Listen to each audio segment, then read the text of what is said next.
नमस्कार दोस्तों, NDY news में आपका स्वागत है। लेकर आ चुके हैं इस वक्त की सभी ताज़ा और बड़ी खबरें। फटाफट अंदाज में एक एक कर बताएंगे, लेकिन उससे पहले एक नज़र डालते हैं सुर्खियों पर। प्रधानमंत्री नरेंद्र मोदी के ऊपर जमकर गरजे राहुल गांधी, बोले ताली थाली बजाने से नहीं भगता कोरोना, लोगों में फैलाया गया भरम। असदुद्दीन ओवैसी का बीजेपी के ऊपर बड़ा हमला। ओवैसी बोले कांग्रेस बीजेपी और आरएसएस के हाथ की कठपुतली है, इन्होंने देश में टोपी और कपड़ों को बदनाम किया है। एक बार फिर से इजराइल में हो गया बवाल। आपको बताते चले, हिजबुल्लाह के हमले के बाद इजराइल आया बैकफुट पर। पूरी तरीके से इजराइल का गेम ओवर कर दिया गया है। प्रधानमंत्री नरेंद्र मोदी के ऊपर जमकर गरजे अखिलेश यादव। अखिलेश बोले पूरे देश में कराना चाहिए जातीय जनगणना, इससे पता चलेगा कि कितने कहाँ लोग हैं। राहुल गांधी का बड़ा दावा, बोले अब की बार 150 सीट के भी पार जाएंगे। मध्य प्रदेश में राहुल गांधी की रैली में उमड़ा था जनसैलाब, जिसको देखकर राहुल गांधी ने 150 सीट का दावा कर दिया है। फिलिस्तीन के ऊपर ग्रेटर नोएडा में बोली, आपको बताते चले जो है यहाँ पर ग्रेटर नोएडा, उन्होंने कहा कि फिलहाल फिलिस्तीन के साथ जो हो रहा है वो बहुत ही शर्मनाक है। प्रधानमंत्री नरेंद्र मोदी के ऊपर जमकर गरजते हुए नजर आई सुप्रिया श्रीनेत। बोली प्रधानमंत्री सिर्फ झूठे वादे करते हैं, 15 लाख से लेकर तो किसान बिल तक पर। एक बार फिर से आपको बताते चले, भाजपा पर उठने लगे सवाल। संजय रावत बोले गृह मंत्री अमित शाह कहना है मध्य प्रदेश में जाकर कि अगर हमें जिताओगे तो फ्री में रामलल्ला के दर्शन कराएंगे। उन्होंने कहा अगर मध्य प्रदेश में हार गए तो क्या फिर नहीं जाने दोगे भोपाल वालों को। प्रधानमंत्री नरेंद्र मोदी के ऊपर जमकर भड़कती हुई नजर आई सुप्रिया श्रीनेत, ममता बनर्जी ने उठाए सवाल। दरअसल आपको बताते चले, महुआ मोहित्रा को सजा मिल रही है, लेकिन दोस्तों रमेश बिगूड़ी जिसने खुलेआम गालियां दी थी दानिश अली को, वो खुलेआम घूम रहा है। अब तक उस पर कमेटी ने कोई फैसला नहीं दिया। आपको बताते चले, गाजा में ऑक्सीजन की कमी से अस्पताल में जो है भी मौतों का जो आंकड़ा है वो लगातार बढ़ता चला जा रहा है। जी हाँ, आपको बताते चले, बताया जा रहा है कि फिलहाल 34 लोगों की मौत हो गई है, जिसमें 6 बच्चे बताया जा रहा है। इसके बारे में भी बताएंगे। तो तमाम खबरें फटाफट अंदाज में देंगे, एक एक कर देंगे। फिलहाल खैर चलिए बढ़ते हैं सबसे पहली और सबसे बड़ी खबर की ओर। दरअसल आपको बताते चले दोस्तों, गाजा में ऑक्सीजन की कमी से 134 लोगों की मौत। आपको बताते चले इजराइल पर आया आरोप। दरअसल आपको बताते चले, ईंधन की कमी से जो है यहाँ पर एक बार फिर से अल-शिफा हॉस्पिटल में 34 लोगों की मौत हो गई है। इसमें मरने वालों का आंकड़ा 34 है, लेकिन आपको बता दें इसमें नवजात शिशु भी शामिल है।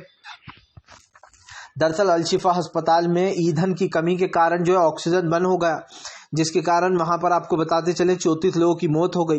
इसमें बताया जा रहा है कि 6 बच्चे थे 34 लोगों में से। आपको बताते चले अस्पताल में काफ़ी लोग जो है मरीज दाखिल है, चाहे वो किडनी के प्रॉब्लम से रिलेटेड हो या फिर दूसरी बीमारियों से जूझ रहा हो। खास करके बच्चों को इस चीज़ की ज़रूरत पड़ती है। आपको बताते चले दोस्तों, इजराइल की वजह से कई मासूम बच्चों की जानें जा रही हैं। इससे पहले भी इजरायली सरकार पर सवाल उठे थे कि उसने एक तरीके से वहाँ के लोगों की जानें लेने का काम कर रहा है, क्योंकि लाइट काट दी जाती है, कभी पानी बंद कर दिया जाता है, जिसके कारण कई मासूमों की जानें जा रही हैं। अल-शिफा अस्पताल में सबसे ज़्यादा लोगों की मौतें हुई हैं दोस्तों। जैसे कि मैंने आपसे कहा कि ऑक्सीजन से कमी से 34 लोगों की मौत हो गई। आपको बताते चलें इसमें नवजात बच्चे भी शामिल थे। ईंधन के कारण ऑक्सीजन मशीन बंद हो गई थी, जिसके साथ दोस्तों ये सब कुछ हादसा हुआ। अब इसको लेकर सब मांग उठा रहा है कि फिलहाल जल्द से जल्द जितनी जल्दी हो ये सब कुछ रुकना चाहिए, क्योंकि दोस्तों अगर एक तरीके से देखा जाए तो ये जो भी चीज़ें हो रही हैं, जो भी लड़ाइयाँ हो रही हैं, इसके पीछे कहीं ना कहीं कई चीज़ें सवाल भी उठ रहा है। क्योंकि ये चीज़ तो आप भी जानते हो दोस्तों कि फिलहाल इस चीज़ को किसी भी तरीके से माफ़ नहीं किया जा सकता कि मासूम लोगों की जानें जा रही हैं। इजराइल को तत्काल में रोकना पड़ेगा। चलिए बढ़ते हैं एक और अगली बिग ब्रेकिंग की तरफ। बताया दोस्तों अगली जो बड़ी खबर निकल कर आ रही है, राहुल गांधी का बड़ा दावा, बोले 150 सीटों के पार जाएगा अब की बार आंकड़ा। अब की बार मध्य प्रदेश की जनता में उत्साह। दरअसल दोस्तों मध्य प्रदेश में राहुल गांधी की रैली में जनसैलाब उमड़ पड़ा। राहुल गांधी की रैली में जनसैलाब देखने को मिला था, जिसको लेकर राहुल गांधी ने भविष्यवाणी और दावा कर दिया कि अब की बार वो 150 सीट के पार करेंगे। यही नहीं, राहुल गांधी ने बीजेपी को निशाने पर लेते हुए कहा कि प्रधानमंत्री ने कहा लोगों से कि मोबाइल की टार्चें जला लो, ताली बजाओ, थाली बजाओ, कोरोना भाग जाएगा। उन्होंने कहा कि फिलहाल ये पहले देश के ऐसे प्रधानमंत्री थे जो लोगों को थाली और ताली बजाने की वो दे रहे थे। आपको बता दें, राहुल गांधी ने कहा कि बीजेपी का सिर्फ एक ही काम है, धर्म की राजनीति करना। ये लोग सिर्फ धर्म की राजनीति करते हैं और इसी के ऊपर जनता को उल जलूल चीज़ें बताते रहते हैं। राहुल गांधी ने कहा कि मध्य प्रदेश की जनता अच्छे से जान चुकी है कि बीजेपी क्या कर रही है। उन्होंने कहा कि कर्नाटक में हमने इन्हें हराया, हमने हिमाचल में इन्हें हराया, अब बारी मध्य प्रदेश की है। उन्होंने कहा कि मध्य प्रदेश में हम बीजेपी को करारी मात देंगे। यही नहीं, राहुल गांधी ने कहा कि मध्य प्रदेश के साथ साथ राजस्थान, छत्तीसगढ़, तमाम जगह बीजेपी हार रही है। दरअसल दोस्तों, राहुल गांधी को पूरा विश्वास है कि कांग्रेस की हर जगह मजबूती देखने को मिल रही है। सबसे बड़ी बात यह है कि भारत जोड़ो यात्रा के बाद से कभी कांग्रेस ने हार का नाम लिया ही नहीं। हमेशा कांग्रेस ने यही कहा कि वो जीत रही है। आपको बताते चले, मध्य प्रदेश में ताबड़तोड़ रैलियां चल रही हैं। पहले राहुल गांधी आए, अब जो है कन्हैया कुमार आए थे कल रात को मध्य प्रदेश में 8 बजे। कन्हैया कुमार ने भी जो है यहाँ पर जमकर बीजेपी पर हमला बोला, और यही कारण है जो ताबड़तोड़ रैलियों में लगे हुए हैं पूरे मध्य प्रदेश में कांग्रेस। आपको बता दें, राहुल गांधी की रैली छत्तीसगढ़, राजस्थान में भी है, और उसके बाद फिर से राहुल गांधी मध्य प्रदेश में, ये आखिरी थी खैर अभी रैली। अब उनके बाद प्रियंका गांधी का बताया जा रहा है। आपको बताते चले, मल्लिकार्जुन खड़गे भी मध्य प्रदेश आएंगे। चलिए बढ़ते हैं एक और अगली बिग ब्रेकिंग की तरफ। बता दोस्तों, अगली जो बड़ी खबर निकल कर आ रही है, आपको बताते चले दोस्तों, 57 मुस्लिम देश की कमेटी के बाद इजराइल डरने लगा। तो आपको बताते चले, चुपचाप करने चला गया हमास से बात। दरअसल दोस्तों, डरपोक इजराइल एक तरफ तो हमले नहीं रोक रहा है, दूसरी तरफ आपको बताते चले वो कतर में जाकर मुलाकातें कर रहा है हमास के सहयोगियों से। आपको बताते चले, बताया जा रहा है कि फिलहाल इजराइल डरा हुआ है। वो हमास से अपील करना चाहता है कि वो अपने हमले रोक दे, और जो भी इनके बीच में बात चल रही है इसी को लेकर अब सवाल उठ रहा है कि एक तरफ तो इजराइल बड़े दावे कर रहा है कि वो किसी भी तरीके से जीतेगा ये चुनाव को, गाजा को, लेकिन दूसरी तरफ दोस्तों आपको बताते चले ये मैटर निकल कर सामने आया है। बात पूरी सिर्फ इतनी सी नहीं है दोस्तों, बात पूरी ये है कि अगर आप किसी चीज़ पर बात करना चाहते हैं, अगर आपको लगता है कि इस मुद्दे पर बात होना चाहिए, तो बैठ के आराम से बात करना चाहिए। इसमें शर्माने वाली क्या बात है, या फिर ये खाने वाली के लोग सोचेंगे मैं डर गया, क्योंकि छुपके भी तो आप बात कर ही रहे हो ना हमास से। सामने बैठकर एक बार बात कर लो कि भाई तुम भी हमले रोको, हम भी रोकते हैं, अब से हम कोई कब्जा नहीं करेंगे फिलिस्तीन की ज़मीनों पर, ना आपके इधर से कोई हमला होना चाहिए। मैटर दोस्तों वहीं पर सॉल्व हो जाएगा। लेकिन दोस्तों आप समझिए, इजराइल चाहता ही नहीं है कि मैटर सॉल्व हो। इजराइल दोस्तों पहले वादा कर देता है, उसके बाद फिर से वो वही हरामीपने करता है और बेचारे मासूम फिलिस्तीनियों की ज़मीनों को हड़पता है। आप समझिए दोस्तों, इतनी सी जो ज़मीनें हैं उसके लिए लोगों की जान ले ली जाती है। क्या दोस्तों किसी इंसान की जान से बढ़ के क्या ज़मीन दोस्तों, कितनी हो भले ही वो ज़मीन, आप समझिए किसी की जान से बढ़ के कोई चीज़ नहीं होती है दोस्तों, क्योंकि इस दुनिया में कहा जाता है कि एक ही बार जान मिलती है और उसके बाद नहीं मिलती। और अगर आप मासूम लोगों की सिर्फ ज़मीन हथियाने के लिए जाने लोगे तो ये दोस्तों इंसानियत के ख़िलाफ़ तो है ही, लेकिन ये एक सोचने का एक बहुत बड़ा विषय भी है कि आने वाले समय में ये एक बहुत बड़ा विषय बन सकता है। चलिए बढ़ते हैं एक और अगली बिग ब्रेकिंग की तरफ। बता दोस्तों, अगली जो बड़ी खबर निकल कर आ रही है, आपको बताते चले दोस्तों, भारतीय जनता पार्टी और कांग्रेस के ऊपर जमकर गरजे ओवैसी ने बीजेपी के साथ साथ कांग्रेस को भी लिया लपेटे में। दरअसल दोस्तों, असदुद्दीन ओवैसी ने बीजेपी, आरएसएस और कांग्रेस तीनों को अपने निशाने पर ले लिया। ओवैसी ने राहुल गांधी को निशाने पर लेते हुए कहा कि फिलहाल कांग्रेस वाले टोपी और कपड़ों पर कमेंट करते हैं, जबकि दोस्तों कांग्रेस के किसी नेता ने कभी टोपी और कपड़े पर कमेंट किया ही नहीं। बीजेपी के नेता करते हैं टोपी और कपड़ों पे कमेंट। तो असदुद्दीन ओवैसी का एक झूठ तो यही है सामने। ओवैसी झूठ बोलते हैं कि भैया ये लोग कपड़े और टोपी का वो करते हैं, जबकि दोस्तों कांग्रेस में कोई नेता ऐसा नहीं है जो खुलकर ऐसी भाषा बोले। वहीं पर दोस्तों असदुद्दीन ओवैसी ने कहा कि फिलहाल भी कांग्रेस जो है वो बीजेपी और आरएसएस के हाथ की कठपुतली है, बीजेपी और आरएसएस को जैसे चाहे वैसे नचाती है।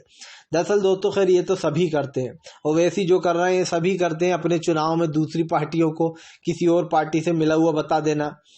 हालांकि ये बात हजम कहीं से नहीं होती, क्योंकि राहुल गांधी तो हमेशा आरएसएस और बीजेपी को दोस्तों निशाने पर लेकर रखते हैं। तो आरएसएस वाली विचारधारा तो खैर कांग्रेस में कहीं से है ही नहीं शुरू से। तो खैर ओवैसी ये बातें इसलिए कर रहा है क्योंकि उन्हें तेलंगाना जीतना है। उन्हें पता चल गया है कि तेलंगाना में अब की बार कांग्रेस बहुत भारी है, उसको लोगों का समर्थन मिल रहा है। लेकिन दोस्तों ये बात भी झूठ नहीं है कि केसीआर की पार्टी को 99% सपोर्ट है।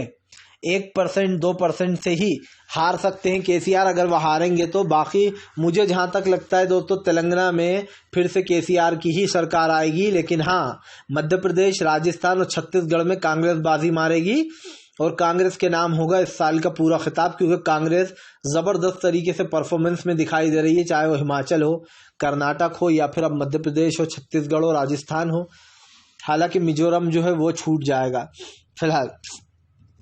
चलिए बढ़ते हैं एक और अगली बिग ब्रेकिंग की तरफ। बताया दोस्तों अगली जो बड़ी खबर निकल कर आ रही है, आपको बताते चले दोस्तों, ग्रेटर नोएडा ने जो है यहाँ पर फिलिस्तीन के समर्थन में बोली बात। तो रैली में आए हुए जो कुछ लोग थे दोस्तों, उन लोगों ने किया उनका विरोध। बोले ये कोई राजनीतिक रैली नहीं है जो आप यहाँ पर इस तरीके के नारे लगा रही है, उनसे माइक छीन लिया गया। आपको बता दें दोस्तों, जो इस वक्त हो रहा है उसको लेकर उन्होंने गहरी चिंता जताई। उन्होंने कहा कि हमारी पूरी की पूरी सहानुभूति जो है वो फिलिस्तीनियों के साथ है, और इजराइल जो लगातार फिलिस्तीनियों के साथ कर रहा है वो बहुत ही गलत है। उन्होंने आपको बताते चले इजराइल के ऊपर हमला बोलते हुए कहा कि वो फिलिस्तीन के लोगों के साथ है। सबसे बड़ी बात यह है दोस्तों कि अगर कोई इस चीज़ को नहीं मानता और इसको सपोर्ट नहीं करता तो मुझे लगता है कि उसके अंदर भी इंसानियत नहीं है। जाहिर सी बात है, आप किन लोगों को सपोर्ट कर रहा हो, आप किन लोगों की तरफदारी कर रहा हो, वो लोग जो इजराइल से बेचारे मासूम फिलिस्तीनियों को मार रहे हैं। और हमने तो दोस्तों उसकी भी आलोचना की है, जो है हमास ने जब पहला अटैक किया था हमने उसकी आलोचना की, क्योंकि जाहिर सी बात है वो बात गलत थी। अगर आप किसी पर भी हमला करते हो, चाहे वो फिलिस्तीन के लोग हों, हमास के हों, या दोस्तों कहीं और के लोग हों, बेचारे आम जनता का क्या कसूर है। अगर आप लोगों को जंग लड़नी है भैया तो एक दूसरे पर हमला करो, एक दूसरे के घरों को उड़ा दो, ऑफिस को उड़ा दो, एक दूसरे को मार दो। लेकिन बेचारी आम जनता को क्यों आप वो कर रहा हो परेशान। और इसमें आप समझिए आम ही जनता परेशान हो रही है। ना देख लीजिए हमास के किसी नेता को कुछ हो रहा है, ना इजराइल के किसी नेता को कुछ हो रहा है, क्योंकि ये लोग तो सुरक्षित जगह है, लेकिन जो जनता है बेचारी वो असुरक्षित महसूस कर रही है। आए दिन इनके अपने दोस्तों मारे जा रहा है। और ये समझिए किसी भी देश में अगर जंग छिड़ती है ना दोस्तों, तो वो जंग लोगों को बर्बाद कर देती है, क्योंकि हिंसा किसी भी चीज़ का समाधान हो ही नहीं सकता है फिलहाल।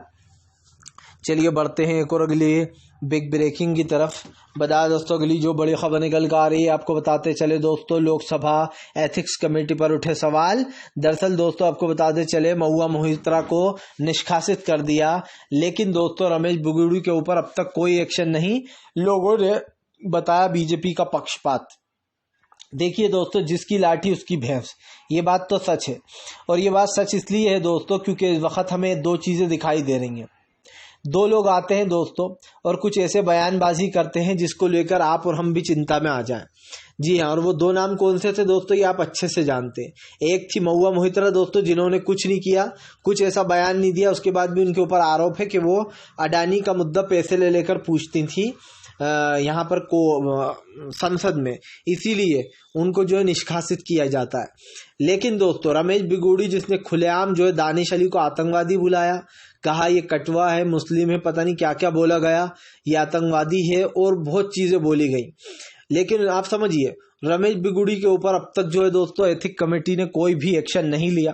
इससे क्या ये साबित नहीं हो जाता दोस्तों कि ये जो कमेटी बनाई गई है ये बीजेपी के हाथ की कठपुतली है। जिसको सजा देनी होती है उसको वो सुना देती है, और जिसको बचाना होता है उसके ऊपर कोई सुनवाई नहीं होती है। और अगर बाई चांस हो भी गई कोई सुनवाई तो कह दिया जाएगा कि रमेश बिगुड़ी तो जो बेगुनाह है, क्योंकि हमें तो बीजेपी का पता ही है दोस्तों।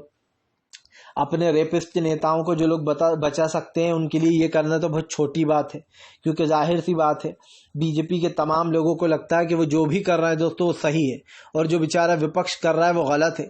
तो क्या दोस्तों ये कहना गलत नहीं होगा कि फिलहाल सरकार की जो नीतियाँ हैं वो पूरी तरीके से फेल हो रही हैं और सब कुछ जनता को दिखाई दे रहा है। इसीलिए मैं बार बार कहता हूं दोस्तों कि सरकार की जो असलियत है वो आप देखिए, आपके सामने है। जनता सोच रही है, समझ रही है कि फिलहाल बीजेपी कर क्या रही है, और इस चीज़ पर वो कहीं ना कहीं 2024 में जवाब भी देगी। चलिए बढ़ते हैं एक और अगली बिग ब्रेकिंग की तरफ। बता दोस्तों अगली जो बड़ी खबर निकल कर आ रही है, आपको बता दे चले दोस्तों, अखिलेश यादव बोले पूरे देश में होगी जातीय जनगणना, एक्सरे का टाइम तो गया, अब तो एमआर आ गया है। आपको बताते चले दोस्तों, अखिलेश यादव ने कांग्रेस को भी लपेटे में ले लिया। उन्होंने कहा कि फिलहाल अब तो चला गया जो है एक्सरे का टाइम, अब तो एमआरआई आ गया। उन्होंने कहा कि फिलहाल पूरे देश में जातीय जनगणना होना चाहिए। उन्होंने कांग्रेस पर निशाना साधते हुए कहा कि उस समय भी हो सकती थी जब कांग्रेस सत्ता में थी। दरअसल आपको बताते चले दोनों अपने अपने तरीके से बीजेपी को घेर रहे हैं। एक तरफ अखिलेश यादव, जो दूसरी तरफ दोस्तों भी जो है राहुल गांधी, दोनों ने जो है यहाँ पर बीजेपी को जमकर लपेटे में लिया। अखिलेश यादव और राहुल गांधी ने बीजेपी को लपेटे में लेते हुए कहा कि फिलहाल पूरे देश में जातीय जनगणना कराना चाहिए, इससे ये पता चलेगा कि देश में कितने वर्ग के कितने लोग हैं, कहाँ कितने लोग हैं, लेकिन बीजेपी ये नहीं कराना चाहती। अखिलेश यादव ने दोस्तों बीजेपी को लपेटे में लेते हुए कहा कि फिलहाल बीजेपी अच्छे से जानती है कि अगर वो ऐसा करेगी तो उसकी राजनीति पर गहरा असर पड़ेगा। दरअसल दोस्तों ये आरोप लग रहा है कि बीजेपी जानबूझकर जातिगत जनगणना नहीं करा रही। इसका सबसे बड़ा कारण मैं आपको बता दूं दोस्तों, जातिगत जनगणना ना कराने का सबसे बड़ा रीज़न ये है कि बीजेपी हिंदुत्व के बल पर चुनाव लड़ती है। अगर लोगों को ये पता चल गया कौन कितने कास्ट के कितने लोग हैं, तो सबसे पहला तो एक बीजेपी का जुमला चला जाएगा जिसमें बीजेपी बार बार ये कहती है कि मुसलमानों की संख्या देश में बढ़ रही है। आप समझिए ये झूठ है, जबकि बीजेपी का दोस्तों 2021 के बाद से मुस्लिमों की संख्या घटी है। ये एक दावा किया गया था, एक दोस्तों सर्वे निकल कर आया था उसमें सामने। लेकिन अब आपको बताते चलें बीजेपी की इस हरकत पर भी कहीं ना कहीं अखिलेश ने जमकर घेरा। उन्होंने साफ कहा कि फिलहाल जब पूरे देश में जातिगत जनगणना होगी तब अपने आप आंकड़े सामने आ ही जाएंगे, चाहे बीजेपी कितना ही झूठ बोल रहे। फिलहाल चलिए बढ़ते हैं एक और अगली बिग ब्रेकिंग की तरफ। बता दोस्तों अगली जो बड़ी खबर निकल कर आ रही है, आपको बताते चले दोस्तों, भारतीय जनता पार्टी के ऊपर जमकर गरजते हुए नजर आए जो है यहाँ पर दोस्तों संजय रावत बोले प्रधानमंत्री अमित शाह अपनी रैलियों में लोगों को लालच दे रहे हैं कि हमें जिता दो तो हम राम लल्ला के दर्शन फ्री कराएंगे। दरअसल दोस्तों संजय रावत का कहना है कि बीजेपी ने फिर से शुरू कर दिया अपने धार्मिक चीज़ों का यूज़ करना। दरअसल गृह मंत्री अमित शाह ने दोस्तों मध्य प्रदेश में एक बयान दिया। उस बयान में उन्होंने कहा कि अगर मध्य प्रदेश की जनता हमें जिता देती है तो हम राम लल्ला के अयोध्या में फ्री में दर्शन कराएंगे। आपको बता दें इस बात को लेकर भड़क गए संजय रावत ने कहा कि फिलहाल राम लल्ला पूरी दुनिया के और वो फ्री ही हैं। उन्होंने कहा कि आप लोगों को क्या संदेश देने की कोशिश कर रहा हो कि अगर वो आपको जिता देंगे तो आप राम लल्ला के दर्शन फ्री कराओगे, और अगर उन्होंने हरा दिया तो क्या आप उन्हें भगा दोगे कि जाओ तुम मध्य प्रदेश से आए हो, तुम्हें नहीं करने देंगे दर्शन क्योंकि तुमने हमें वोट नहीं दिया था। आपको बता दें संजय रावत ने जमकर भड़ास निकाली। उन्होंने कहा कि फिलहाल ये बीजेपी का असली चेहरा है, वो हर चुनाव में यही करती है। संजय रावत ने बीजेपी को लपेटे में लेते हुए कहा कि बीजेपी का यही काम है, वो चुनाव के वक्त जो है लोगों का यूज करती है और लोगों से दोस्तों इसी तरीके की बातें करती हुई नजर आती है। अब यह तो साफ हो चुका है दोस्तों, महंगाई, गरीबी, बेरोजगारी जैसे मुद्दों से ये मामला मैटर हटे या ना हटे, लेकिन फिलहाल तमाम चीज़ें सामने आ गई हैं और इसको लेकर जमकर घिर भी गई है बीजेपी, क्योंकि जाहिर सी बात है अमित शाह जो हैं वो दोस्तों रैलियों में धार्मिक चीज़ों का यूज़ कर रहा है, जबकि ऐसा नहीं होना चाहिए। धार्मिक चीज़ को बीच में नहीं लाना चाहिए, क्योंकि ये एक तरीके से दोस्तों लोगों को बहकाने का तरीका होता है, उनको गलत जगह पर गलत राह पर ले जाने का वो होता है। और ये आप भी जानते हैं कि मैं क्यों बोल रहा हूँ, ये मैं बहुत सोच समझ कर बोल रहा हूँ क्योंकि मुझे पता है कि बीजेपी ऐसा कर रही है दोस्तों। चलिए बढ़ते हैं और अगली बिग ब्रेकिंग की तरफ। बता दोस्तों अगली जो बड़ी खबर निकल कर आ रही है, आपको बताते चले दोस्तों, कांग्रेस हुई हमलावर। आपको बताते चले इमरान प्रतापगढ़ी बोले असदुद्दीन ओवैसी सिर्फ अपनी राजनीतिक रोटियां सेकने में लगे हुए, उन्हें जनता से कुछ नहीं लेना देना। आपको बता दें अब इमरान प्रतापगढ़ी ओवैसी पर हमलावर हो गए। उन्होंने ओवैसी को घेरते हुए कहा कि फिलहाल असदुद्दीन ओवैसी के बयान बचकाने और बचकुंडा होते हैं जो कि उन्हीं के समझ में आते हैं। आपको बता दें इमरान प्रतापगढ़ी ने कहा कि ओवैसी बताएं उन्होंने अब तक तेलंगाना की जनता के लिए क्या किया है। दरअसल दोस्तों ओवैसी पर आरोप लग गए हैं कि भैया ओवैसी जो है वो सिर्फ राजनीति कर रहे हैं और कुछ नहीं। और सच पूछिए दोस्तों तो ये आरोप काफी लंबे समय से ओवैसी पर लग रहे हैं कि वो कांग्रेस को घेरते हैं और बीजेपी को छोड़ देते हैं। और अगर आप उनके भाषण सुनेंगे ना तो दोस्तों आपको भी पता चल ही जाएगा कि ओवैसी सच में कांग्रेस को ज्यादा और बीजेपी को कम घेरते हैं, क्योंकि उन्हें ये पता है कि मुस्लिम वोटर बीजेपी को वोट देते ही नहीं है, कांग्रेस को ही देते हैं, और इसीलिए वो कहीं ना कहीं डरे हुए हैं। फिलहाल दोस्तों अगर आपको हमारा वीडियो दोस्तों अच्छा लगता है और आपको हमारी न्यूज़ सुनना पसंद है तो हमारे चैनल को सब्सक्राइब कीजिए, ज़्यादा से ज़्यादा दोस्तों वीडियो को शेयर कीजिए और हमारे साथ जुड़े रहिए, क्योंकि हम आपके लिए इसी तरीके की खबरें लेकर आते रहते हैं जो आपके काम की होती हैं। सो प्लीज़ दोस्तों ज़्यादा से ज़्यादा चैनल सब्सक्राइब करा करिए।